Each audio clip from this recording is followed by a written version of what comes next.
भारतीय पुराणों में भगवान शिव को इस धरा का जन्मदाता भी कहा जाता है। त्रिदेवों में भगवान शिव की बड़ी महिमा है। इनको सभी देवताओं में श्रेष्ठ माना जाता है।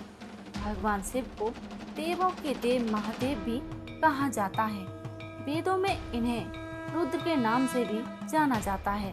शिव इंसान की चेतना के अंतर्यामी हैं।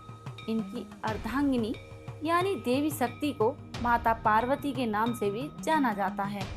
एक बार सभी ऋषियों के मन में जिज्ञासा उत्पन्न हुई कि भगवान शिव के माता पिता कौन हैं। यह जानने के लिए सभी ऋषि और देवता भगवान शिव के पास पहुँचे और उनसे यह प्रश्न किया और पूछा, हे महादेव, आपको किसने जन्म दिया है? शिव के माता पिता से जुड़े सवाल का जवाब देते हुए भगवान शिव ने ऋषियों की जिज्ञासा को शांत करते हुए कहा कि मुझे इस सृष्टि का निर्माण करने वाले भगवान ब्रह्मा ने जन्म दिया है।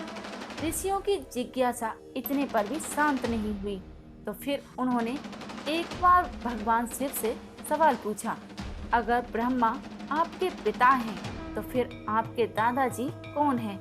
भगवान शिव ने इस बात का जवाब देते हुए कहा कि सृष्टि का पालन करने वाले भगवान विष्णु ही मेरे दादाजी हैं। भगवान की इस लीला से अनजान ऋषियों ने फिर से सवाल किया कि अगर आपके पिता ब्रह्मा हैं और दादाजी विष्णु हैं तो फिर आपके परदादा कौन हैं? ऋषियों के सवाल को सुन भगवान शिव ने मुस्कुराते हुए कहा कि भगवान शिव खुद ही मेरे परदादा हैं। श्रीमद् भागवत महापुराण के मुताबिक कहा जाता है कि एक बार नारद जी ने अपने पिता ब्रह्मा जी से सवाल किया था कि सृष्टि का निर्माण किसने किया है।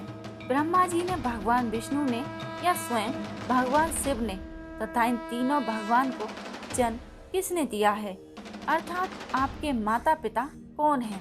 तब परम पिता ब्रह्मा ने त्रिदेवों के जन्म की गाथा का वर्णन करते हुए कहा कि प्रकृति स्वरूप दुर्गा और काल सदाशिव स्वरूप ब्रह्मा के योग से ब्रह्मा, विष्णु और महेश की उत्पत्ति हुई है। अर्थात प्रकृति स्वरूप दुर्गा ही माता हैं और ब्रह्मा यानी काल सदाशिव के पिता हैं। दरअसल पुराणों में भगवान शिव और आदि शक्ति की महिमाओं के अलग अलग उल्लेख मिलते हैं, लेकिन ईश्वर की लीला तो वही जाने। उनकी लीलाओं को समझना हम इंसानों के बस की बात नहीं है, क्योंकि भगवान शिव तो देवों के देव भी हैं और वही आदि भी हैं और अंत भी हैं।